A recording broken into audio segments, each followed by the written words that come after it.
ಸಾಧನಾ ಸಮಾವೇಶ ಸರ್ಕಾರ ಯಾವ ಪುರುಷಾರ್ಥಕ್ಕೆ ಮಾಡ್ತಾ ಇದ್ದಾರೆ ನನಗಂತೂ ಅರ್ಥ ಆಗ್ತಾ ಇಲ್ಲ. ಜನಸಾಮಾನ್ಯರು ವಿರೋಧ ಪಕ್ಷದವ್ರಿಗಿಂತ ಹೆಚ್ಚಾಗಿ ಪ್ರಶ್ನೆ ಮಾಡುವಂಥದ್ದಾಗಿದೆ. ಈಗ ಬೆಳಗ್ಗೆಯಿಂದ ನಾವು ಮಾಧ್ಯಮದಲ್ಲಿ ಸುದ್ದಿ ನೋಡ್ತಾ ಇದ್ದೀವಿ. ಸಾರಿಗೆ ಇಲಾಖೆ ಯಾವ ರೀತಿ ಇನ್ಎಫಿಷಿಯೆಂಟ್ ಆಗಿ ಕೆಲಸ ಮಾಡ್ತಾ ಇದೆ ಅನ್ನೋದು ನೋಡ್ತಾ ಇದ್ದೀವಿ. ಅಲ್ಲಿ ಇರ್ತಕ್ಕಂಥ ಕಾರ್ಮಿಕರಿಗೆ ಮತ್ತೆ ಅಲ್ಲೇನು ಇಷ್ಟು ವರ್ಷಗಳ ಕಾಲ ಕೆಲಸ ಮಾಡ್ಕೊಂಡ್ಬಂದಿದ್ದಾರೆ, ಅರಿಯರ್ಸ್ಗಳು ಕೋಟ್ಯಾಂತರ ರೂಪಾಯಿ ಬಾಕಿ ಉಳಿಸ್ಕೊಂಡು ಕೊನೆಗೆ 16 ಬಾರಿ ಸಂಧಾನ ಸಭೆ ಅಂತ ಮಾಡಿ ಬಹುಶಃ 11ನೇ ಸಂಧಾನ ಸಭೆ ಮಾಡಿರ್ಬೇಕು. ಅಂತಿಮವಾಗಿ ಶಕ್ತಿ ಯೋಜನೆ ಮೂಲಕ ಫ್ರೀ ಬಸ್ಸು ಅಂತ ಹೇಳಿದವರು ಕಾಂಗ್ರೆಸ್ ಅವರು ಕೊನೆಗೆ ಸಾರಿಗೆ ಇಲಾಖೆ ಇವತ್ತು ಎಲ್ಲಿ ಬಂದು ನೆಲ ಕಚ್ಚಿ ನಿಂತಿದೆ ಅಂತ ಉತ್ತರ ಕೊಡಬೇಕಾಗ್ತದೆ. ಒಂದು BMTC ಇರಲಿ, KSRTC ಇರಲಿ, ಇದು ಯಾವುದೇ ವಿಚಾರದಲ್ಲಿ ಖರೀದಿ ಮಾಡ್ಲಿಕ್ಕೆ ಆಗಿದೆಯಾ? ಒಂದು ಟೈರ್ ಕೂಡ ಬದಲಾವಣೆ ಮಾಡೋಕ್ಕಾಗ್ತಲ್ಲ. ಒಂದು ಮೇಂಟೆನೆನ್ಸ್ ಬಿಡುಗಡೆ ಮಾಡ್ತಕ್ಕಂಥದಕ್ಕೆ ಇವತ್ತು ಸರ್ಕಾರದಲ್ಲಿ ದುಡ್ಡಿಲ್ಲ. ಆ ಪರಿಸ್ಥಿತಿಗೆ ಬಂದು ನಿಂತಿದ್ದಾರೆ. ಇನ್ನೊಂದು ಕಡೆ ಸಂಬಳ ಕೊಡ್ತಕ್ಕಂಥದಕ್ಕೆ ಅದನ್ನು ಕೂಡ ಯಾವುದೇ ರೀತಿಯಾದಂಥ ತೀರ್ಮಾನಗಳು ತಗೊಳ್ತಾ ಇಲ್ಲ. ಇವತ್ತು ಸನ್ಮಾನ್ಯ ಕುಮಾರಣ್ಣ ಅವರು ಬೆಂಗಳೂರು ಸಿಟಿಗೆ 4,500 EV ಬಸ್ಗಳೇನಾದ್ರು ಕೊಡದೇ ಹೋಗಿದ್ರೆ ಬಹುಶಃ ಪರಿಸ್ಥಿತಿ ಎಲ್ಲಿಗೆ ಬಂದು ನಿಂತಿರೋದು ಅನ್ನೋದನ್ನು ಬಹುಶಃ ಈ ರಾಜ್ಯ ಸರ್ಕಾರದವರು ಆಲೋಚನೆ ಮಾಡಬೇಕಾಗ್ತದೆ. ಒಮ್ಮೆ ಇಲ್ಲಿ ಸಾಧನಾ ಸಮಾವೇಶ ಮಾಡೋದ್ಬಿಟ್ಟು ಬೆಂಗಳೂರು ಸಿಟಿನಲ್ಲಿ ಎಲ್ಲ ಕಡೆ ಕಸದ ರಾಶಿ ಹರಡಿದೆ, ಜನ ಒದ್ದಾಡ್ತಾ ಇದೆ, ಇದರಿಂದ ರೋಗಗಳು ಹರಡ್ತಾ ಇದೆ. ಬೆಂಗಳೂರು ಸಿಟಿ ಅಂತಕ್ಕಂಥ ನಗರಕ್ಕೆ ಮಾತಾಡ್ತಿದ್ರೆ ಸಿಲಿಕಾನ್ ವ್ಯಾಲಿ ಅಂತೀವಿ. ಸಿಲಿಕಾನ್ ವ್ಯಾಲಿ ಆಗಿ ಉಳಿದಿಲ್ಲ, ಇವತ್ತು ಗಾರ್ಬೇಜ್ ನಗರ ಆಗಿ ಪರಿವರ್ತನೆ ಆಗ್ಬಿಟ್ಟಿದೆ ಬೆಂಗಳೂರು ನಗರ. ಇವೆಲ್ಲ ಮುಂದಿಟ್ಕೊಂಡು ಇವತ್ತು ಸಾಧನಾ ಸಮಾವೇಶ ಮಾಡ್ತಾ ಇದಾರ, ನನಗಂತೂ ಅರ್ಥ ಆಗ್ತಾ ಇದೆ.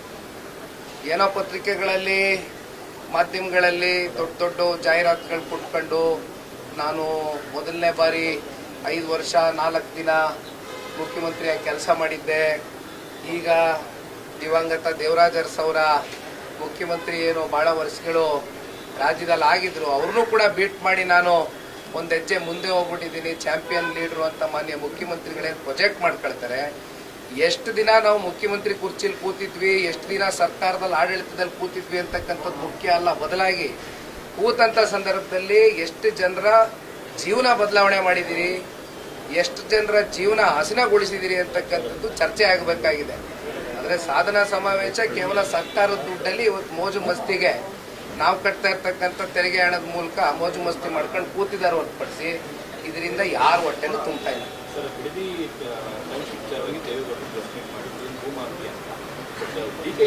ದೇವೇಗೌಡರು ಕುಟುಂಬದವರೇ ಭೂಮಾಫಿಯಾ ಮಾಡಿದ್ರು, ಅವರೇ ಅವರು ಚರ್ಚೆಗೆ ನಾನು ನಡಿಬೇಕಾದ್ರೆ ಒಂದು ಕೆಲಸ ಮಾಡಲಿ, ನಾವು ಎಲ್ಲೆಲ್ಲಿ ಜಮೀನು ಹೊಂದಿದ್ದೀವಿ ತೆಗಿಸ್ಲಿ, ಸರ್ಕಾರ ಅವ್ರದೇ ಅಲ್ವಾ. ಈಗ ಕುಮಾರಣ್ಣ ಅವರು 85ನೇ ಇಸ್ವಿನಲ್ಲಿ ಸಿನಿಮಾ ಹಂಚಿಕೆದಾರರಾಗಿ ಬಂದಂಥ ದುಡ್ಡಲ್ಲಿ ಖರೀದಿ ಮಾಡಿದಂಥ ಕೇತ್ಗನಹಳ್ಳಿ ಜಮೀನ್ಗೆನೆ ಬಂದು ಮುತ್ಗೋಲ್ ಹಾಕೊಂಡು SIT ರಚನೆ ಮಾಡಿ ಯಾವ ರೀತಿ ತನಿಖೆ ಮಾಡಿ ಎಲ್ಲರೂ ಮಾಡಿ ಆಗೋಗಿದೆ. SIT ಅಂತಕ್ಕಂಥದ್ದು ಇವತ್ತು ಒಂದು ರೀತಿ ಪಾಪ ಇಂಡಿಪೆಂಡೆಂಟ್ ಬಾಡಿಯಾಗಿ ಕೆಲಸ ಮಾಡಬೇಕು, ಬೇಕಾದವ್ರ ಮೇಲೆ ರಾಜಕೀಯ ದ್ವೇಷಕ್ಕೆ ಯಾವ ರೀತಿ ಮಾಡ್ಕೊಂಡು ಹೊರಡ್ಲಿ, ಅದೆಲ್ಲ ಇರಲಿ ಒಂದು ಭಾಗ. ಆದರೆ ಬಂದು ಕುಮಾರಣ್ಣ ಅವರು ಭಾಳ ಸ್ಪಷ್ಟವಾಗಿ ಪ್ರೆಸ್ ಮೀಟಲ್ಲಿ ಹೇಳಿದ್ದಾರೆ, ಅವರು ಮೊದಲನೇ ಬಾರಿ ಮುಖ್ಯಮಂತ್ರಿ ಆಗಿದ್ದಾಗ ಕುಮಾರಣ್ಣ ಅವರು 4 ಭಾಗದಲ್ಲಿ ಬೆಂಗಳೂರು ನಗರ ಭಾಳ ದೊಡ್ಡದಾಗಿ ಬೆಳೀತಾ ಇದೆ, ಉಪನಗರಗಳಾಗಿ ಪರಿವರ್ತನೆ ಆಗಬೇಕು. ಬೆಂಗಳೂರು ನಗರ ಬೆಳೀತಾ ಇರೋದ್ರಿಂದ ಜನರ ಪಾಪ್ಯುಲೇಷನ್ ಜಾಸ್ತಿ ಆಗ್ತಾ ಇದೆ. ಈ ನಿಟ್ಟಿನಲ್ಲಿ ಎಲ್ಲ ಕಡೆನೂ ಕೂಡ ಈ ಥರ ಒಂದು ಇವತ್ತೇನು ಪಾಪ GBIT ಅಂತಾರೆ, ಇಂಟಿಗ್ರೇಟೆಡ್ ಟೌನ್ಶಿಪ್ ಅಲ್ವೇ, ಗ್ರೇಟರ್ ಬ್ಯಾಂಗ್ಳೂರ್ ಹೆಸರು ಬದಲಾವಣೆ ಮಾಡ್ಕೊಂಡಿದ್ದಾರೆ ಅಷ್ಟೇ. ಕುಮಾರಣ್ಣನ ಆಲೋಚನೆ ಅವತ್ತೇ ಇತ್ತು. ಆದರೆ ರೈತರು ಬಂದು ಕುಮಾರಣ್ಣನ ಹತ್ರ ಕೃಷ್ಣ ಕಚೇರಿಗೆ ಇಲ್ಲ ಬೇಡ ಇದನ್ನ ಕೈ ಬಿಡಿ ಅಂತ ಇದ್ದಂಗೆ ಕುಮಾರಣ್ಣ ಅವರು ಅವ್ರಿಗೆ ಗೌರವ ಕೊಟ್ಟು ಆ ಸಂಧಾನ ಸಭೆಯನ್ನು ನಡೀತಾ ಅವತ್ತು ರೈತರ ಜೊತೆ ಗೌರವಿತವಾಗಿ ನಡ್ಕೊಂಡ್ರು. ಆದರೆ ಇವತ್ತೇನು ಮಾಡ್ತಾ ಇದ್ದಾರೆ, ಅಲ್ಲಿರ್ತಕ್ಕಂಥ ಸಣ್ಣ ರೈತರ ಗತಿ ಏನು, ಅಲ್ಲಿ ಯಾಕೆ ಭೂ ಮಾಫಿಯಾ ಅಂತ ಕುಮಾರಣ್ಣ ಅವರು ಹೇಳ್ತಾ ಇದ್ದಾರೆ. ಇಲ್ಲಿ ರಿಯಲ್ ಎಸ್ಟೇಟು ದಂಧೆಕೋರರು, ಕಮಿಷನ್ ಏಜೆಂಟ್ಗಳು, ಇಲ್ಲಿ ಮುಂದೊಂದು ದಿನ ಅಕ್ವಿಸಿಷನ್ ಆಗೋಗುತ್ತೆ, 10 ರೂಪಾಯಿ ಕೊಟ್ಟಿದ್ದು 1000 ರೂಪಾಯಿ ಸಿಗುತ್ತೆ ಅಂತಕ್ಕಂಥದ್ದು ಒಳಗಡೆ ಈಗ ನಡೆಸ್ತಾ ಇದಾರಲ್ಲ ಬೆಂಗಳೂರು ಉಸ್ತುವಾರಿ ಮಂತ್ರಿಗಳು, ಅವರ ಪಟಾಳಂಗಳು ಯಾರ್ಯಾರ್ದೋ ಬೇನಾಮಿ ಹೆಸರುಗಳಲ್ಲಿ ಹಾಕೊಂಡು ಕೂತಿದಾರಲ್ಲ ಬೇಲಿ, ಇದು ಕುಮಾರಸ್ವಾಮಿ ಅವ್ರ ಕುಟುಂಬಕ್ಕೆ ಅನ್ವಯ ಆಗಲ್ಲ. ಆ ಥರ ಯಾವುದಾದ್ರೂ ಒಂದಿದ್ರೆ ತೋರಿಸ್ಲಿ.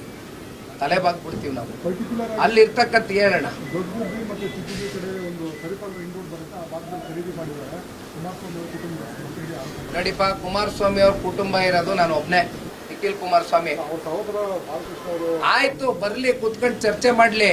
ಅವ್ರದ್ದೇನಿದೆ ನಮ್ದೇನಿದೆ ಬಹಿರಂಗವಾಗಿ ಕುತ್ಕೊಂಡು ಚರ್ಚೆ ಮಾಡೋಣ. ಅವ್ರು ಹೇಳ್ದಂಗೆ ಅವ್ರು ಏನು ಆಹ್ವಾನ ಕೊಟ್ಟಿದ್ದಾರೆ ಅದಕ್ಕೆ ದೇವೇಗೌಡರ ಕುಟುಂಬ ಸಿದ್ಧ ಇದೆ. ನಾವು ಕಳ್ತಪ್ಸ್ಕೊಂಡು ಓಡೋಗೋದಿಲ್ಲ. ಬರ್ಲಿ, ಕೂತ್ ಚರ್ಚೆ ಮಾಡುವ. ಅದಕ್ಕೆ ಸಾರ್ವಜನಿಕವಾಗೇ ಚರ್ಚೆ ಮಾಡೋಣ ಕೂತ್ಕೊಂಡು. ಏನು ಯಾವುದೋ 4 ಗೋಡೆ ಮಧ್ಯೆ ಚರ್ಚೆ ಮಾಡ್ತಕ್ಕಂಥದ್ದೇನಿಲ್ಲ. ಸಿಯಣ್ಣ, ಒಂದು ಇಲ್ಲಿ ಬೇಸರ ಆಗ್ತಕ್ಕಂಥದ್ದು ಇಷ್ಟೇ, ನಾವು ಕೆಂಚಗಾರನಹಳ್ಳಿ, ಬೈರ್ಮಂಗ್ಲ ಈ ಭಾಗದಲ್ಲೆಲ್ಲ ಓಡಾಡ್ಕೊಂಡು ಬಂದಿರೋರೆ ಹುಡುಗರುಗಳು, ನಾವೆಲ್ಲ ನೋಡಿ ಬೆಳೆದಿರ್ತಕ್ಕಂಥವ್ರೆ. ಯಾಕೆಂದ್ರೆ ನಮ್ಮ ಜಿಲ್ಲೆ, ನಮ್ಮನ್ನ ರಾಜಕೀಯವಾಗಿ ಬೆಳೆಸಿರ್ತಕ್ಕಂಥ ಜನ. ಅಲ್ಲಿ ಏನಾಗಿದೆ, ಈಗ ಎಕರೆ ಗಟ್ಟಲೆ ಇಟ್ಕೊಂಡಿರೋರಿಗೆ ಕಾಂಪನ್ಸೇಷನ್ ಸಿಗ್ತದೆ, 2 ಕೋಟಿ 2.25 ಕೋಟಿ ಅಂತ ಹೇಳಿದ್ದಾರೆ. ಅವರೆಲ್ಲ ತಗೊಂಡು ಹೊಟ್ಟೋಯ್ತಾರೆ. ಅಲ್ಲಿ ಹೈನುಗಾರಿಕೆ ಮಾಡ್ತಕ್ಕಂಥವ್ರು ಸಣ್ಣ ಪುಟ್ಟ ಹಸುನೋ ಕರಾನೋ ಮೇಕೆನೋ ಸಾಕೊಂಡು ಜೀವನ ಸಾಗಿಸ್ತಾ ಇರ್ತಕ್ಕಂಥವ್ರು ಭಾಳ ಜನ ಇದ್ದಾರೆ. ರೈತ ಕುಟುಂಬಗಳು ಗುಂಟೆ ಲೆಕ್ಕದಲ್ಲಿ ಇಟ್ಕೊಂಡು ಜಮೀನು ಜೀವನ ಮಾಡ್ತಾವ್ರೆ. ಅವ್ರು ಗುಂಟೆ ಲೆಕ್ಕದಲ್ಲಿ ನೀವು ಏನೋ ಎಕರೆ ಲೆಕ್ಕದಲ್ಲಿ ನೀವು 2 ಕೋಟಿ ಕೊಟ್ಟರೆ ಎತ್ಕೊಂಡು ಇಲ್ಲೆಲ್ಲೋ ಬೆಂಗಳೂರಿಗೆ ಬರ್ಬೋದು. ಗುಂಟೆ ಲೆಕ್ಕದವ್ರು ಕೊಟ್ಟರೆ ದುಡ್ಡು ಎಲ್ಲಿಂದ ಬರ್ತಾರೆ? ಅವರು ಏನು ಇಲ್ಲಿ ವಾಚ್ಮೆನ್ ಕೆಲಸ ಮಾಡಬೇಕಾ? ಇಲ್ಲಿ ಯಾವುದೋ ಹೋಟ್ಲಲ್ಲಿ ಈ ತಟ್ಟೆ ತೊಳಿಬೇಕಾ ರೈತರು ಬಂದು? ಏನೋ ಗೌರವಯುತವಾಗಿ ಬದುಕ್ತಾವ್ರೆ ಹಳ್ಳಿಗಳಲ್ಲಿ. ಬಿಡ್ಬಿಡ್ಲಿ ಗೌರವವಾಗಿ ಬದುಕೋದಕ್ಕೆ. ಒಕ್ಕಲೆಪ್ಸೋದು ಬೇಡ ರೈತರನ್ನ.